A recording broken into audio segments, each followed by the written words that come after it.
Usa ka lalaki ang napalgang patay sa usa ka irrigation canal sa General Santos City. Gitapukan na niini mga residente ang patayng lawas sa usa ka irrigation canal sa Connell Road, General Santos City pasado alas 4 sa hapon adlang Lunes. Sumala sa Police Station 4, nailhan sa kabanay niini ang maong lalaki nga nag-edad og 36 anyos ug usa ka manahiay og sapatos. Saysay sa kabanay, tig-set up kini og pwesto alang sa pagpanahi og sapatos sa daplin sa maong kanal. Dinisab kini usahay tig-tulugan. Gituho ang nahulog kini sa maong kanal ug nalumos.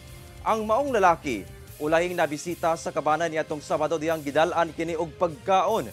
Niadtong higayon sab nasuta nga kanunay ginaatake og epileptic seizure ang lalaki nga posibleng mao ang hinungdan sa iyang pagkahulog.